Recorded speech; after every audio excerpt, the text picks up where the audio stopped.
안녕하세요, 여러분. 요즘 뉴스나 소셜미디어를 보다 보면 재미있는 소식들이 정말 많이 보입니다. 특히 해가 바뀌거나 세계적으로 큰 사건이 터질 때마다 빠지지 않고 등장하는 단어가 있죠. 바로 예언이라는 단어입니다. 바바 방가가 올해를 이렇게 예언했다더라. 노스트라다무스의 예언이 또 맞춰졌다더라 하는 이야기들 한 번쯤 들어보셨을 겁니다. 얼마 전에도 바바 방가의 예언 중에서 2가지나 맞았다는 기사가 크게 보도되면서 화제를 모았는데요.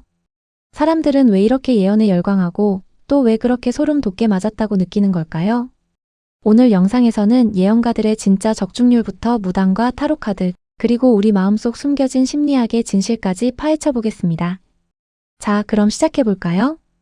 여러분 혹시 발칸의 노스트라다무스라고 불리는 바바 방가를 아시나요? 시각장애인 예언가였던 그녀는 9.11 테러나 체르노빌 원전 사고를 맞췄다고 해서 세계적으로 아주 유명합니다. 최근 외신들에서는 그녀가 올해를 예측한 예언 중 2가지가 이미 일어났다며 대서특필했습니다. 첫 번째는 세계 곳곳에서 이례적이고 파괴적인 자연재해가 빈발할 것이라는 예언이었습니다.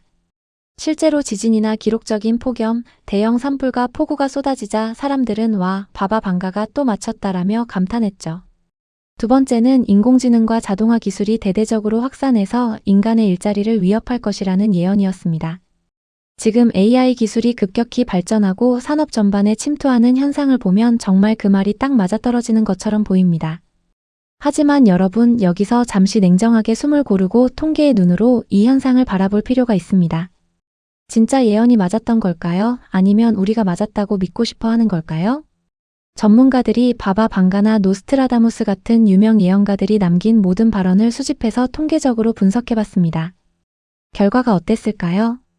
놀랍게도 그들의 실제 예언 적중률은 넓게 잡아도 10%에서 20% 미만에 불과했습니다. 엄격하게 구체적인 날짜와 장소를 적용하면 적중률은 5% 밑으로 뚝 떨어집니다. 반대로 이야기하면 그들이 남긴 예언의 80%에서 95% 이상은 모조리 틀렸다는 뜻입니다. 노스트라다무스가 호언장담했던 1999년 7월 지구 멸망설을 기억하시나요? 하늘에서 공포의 대왕이 내려온다던 그 예언은 아무 일도 없이 싱겁게 지나갔습니다. 에드가 케이시라는 미국의 유명 예언가는 1968년에 전설의 아틀란티스 대륙이 바다 위로 솟아오를 것이라고 했습니다. 또 1936년에는 중국이 기독교 국가가 될 것이라고 호기롭게 선언했죠. 하지만 현실은 전혀 달랐고 그가 장담했던 뉴욕과 캘리포니아의 침몰 예언도 전부 빗나갔습니다. 바바 방가 역시 2010년에 제3차 세계대전과 핵전쟁이 터질 것이라고 했고 2016년에는 유럽이 황폐해져 인구가 소멸할 것이라 했습니다. 하지만 우리는 지금 모두 무사히 잘 살아가고 있습니다. 그렇다면 왜 이렇게 엄청나게 틀리는데도 사람들은 예언가가 신통하다고 믿는 걸까요? 여기에는 정교한 심리학적 착각과 통계적 착시가 숨어 있습니다. 첫 번째 원인은 심리학에서 말하는 생존 편향입니다. 예언가가 남긴 수천 가지의 틀린 예언은 사람들의 기억 속에서 순식간에 잊혀집니다. 그리고 어쩌다 우연히 맞았거나 비슷하게 결합할 수 있는 몇 가지 예언만 언론을 통해 끊임없이 재조명됩니다. 틀린 건 버리고 맞은 것만 모아서 보여주니 우리 눈에는 엄청난 명사수로 보이는 것입니다. 두 번째 원인은 텍사스 사격수의 오류입니다. 총을 아무데나 먼저 쏜 다음에 총알이 박힌 자리에 동그라미 관역을 그리는 심리적 현상입니다. 예언가들은 대개 큰 새가 불타며 떨어진다라거나 동쪽에서 큰 비극이 온다처럼 아주 모호하고 상징적인 문장을 남깁니다. 그러다 몇 년 뒤 비행기가 추락하거나 큰 불이 나면 사람들은 그 예언이 바로 이 사건이었구나 라며 사후에 끼워 맞추는 것이죠. 세 번째는 그 유명한 반엄 효과와 아포페니아 현상입니다. 누구나 자기 이야기처럼 느낄 수 있는 포괄적인 말을 진실로 믿어버리고 아무 관련 없는 사건들 사이에서 억지로 의미 있는 패턴을 찾아내는 인간 뇌의 습성 때문입니다. 자, 그렇다면 여기서 이런 의문이 듭니다. 그렇다면 우리가 흔히 접하는 무당이나 신점, 사주, 부적 같은 것들도 이 예언과 완전히 같은 걸까요? 결론부터 말씀드리면 불안을 이용하는 심리적 구조는 매우 유사하지만 작동하는 방식과 목적은 완전히 다릅니다. 유명 예언가들의 예언은 지구 멸망이나 전쟁처럼 대중 전체를 대상으로 한 거시적인 이야기입니다. 그래서 우리는 이걸 가벼운 호기심이나 가십거리, 재미있는 스토리가 담긴 콘텐츠로 소비하고 끝낼 수 있습니다. 하지만 무당이나 신점은 전혀 다릅니다. 그들의 타깃은 바로 개인, 즉 당신의 사업, 당신의 건강, 당신의 가족입니다. 일부 몰상식하고 가짜인 무당들은 인간이 가진 가장 약한 고리를 정면으로 타격합니다. 조상님이 노했다. 올해 큰 사고가 나서 피를 볼 테니 부적을 써라. 구슬하지 않으면 자식이 잘못된다라는 식으로 공포를 극대화합니다. 그리고 그 공포를 해결하는 단 하나의 열쇠로 거액의 부적이나 구슬 요구합니다. 이것은 미래를 맞히는 것이 아니라 사람의 불안감을 담보로 돈을 버는 일종의 공포 마케팅이자 심리적 갈취입니다. 돈을 내면 애군을 막을 수 있다는 가짜 통제감을 팔아넘기는 것이죠. 이런 행태는 당연히 경계해야 하고 절대 휘둘려서는 안 됩니다.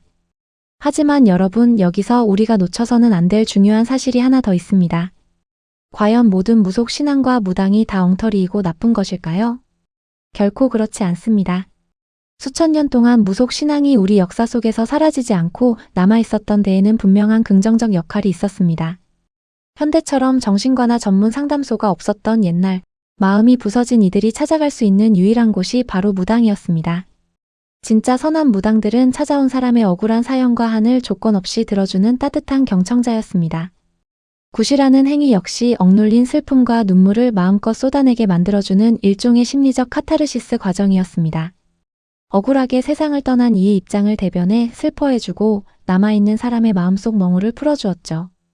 또한 절망에 빠진 사람에게 지금 이 고비만 넘기면 잘 될 거다라는 희망의 말을 쥐어주어 다시 살아갈 용기를 북돋아 주었습니다.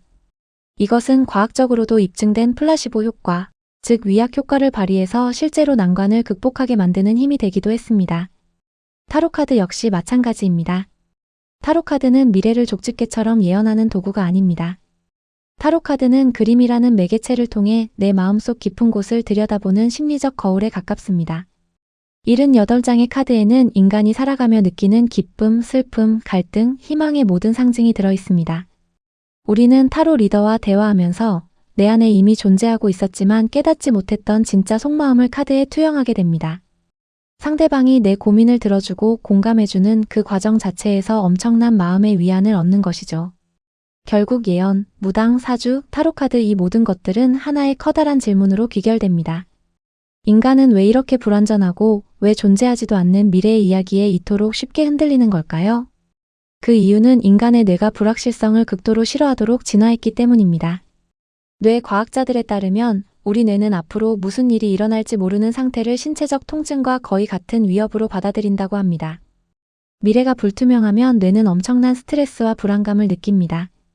이때 예언이나 점괘를 접하면 그것이 설령 틀린 정보라 할지라도 어쨌든 미래가 이렇게 되는구나라는 착각을 주어 불안감을 즉시 낮춰줍니다. 세상이 아무리 혼란스러워도 무언가 정해진 질서대로 돌아가고 있다는 통제감의 환상을 주는 것이죠.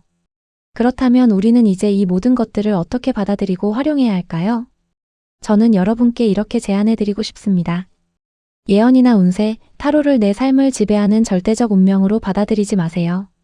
대신 내 불안한 마음을 다스리고 다독여주는 유용한 심리 보조 도구로 스마트하게 활용해보세요. 만약 좋은 이야기나 희망적인 전개가 나왔다면 그걸 100% 믿고 삶을 전진시키는 긍정적인 동기부여로 삼으시면 됩니다.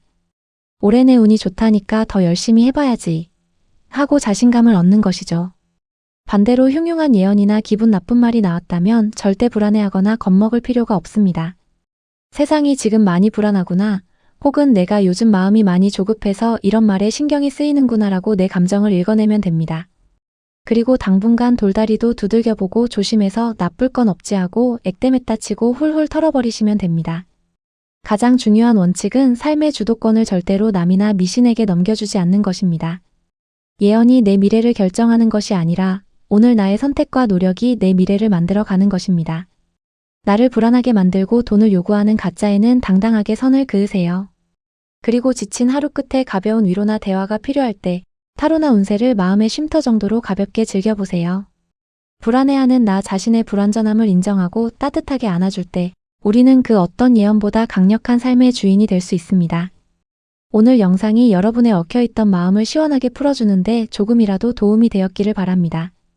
여러분은 예언이나 운세를 믿으시나요? 아니면 심리적인 도구로 활용하시나요? 내용이 재미있었다면 구독과 좋아요 부탁드립니다. 끝까지 시청해주셔서 감사합니다.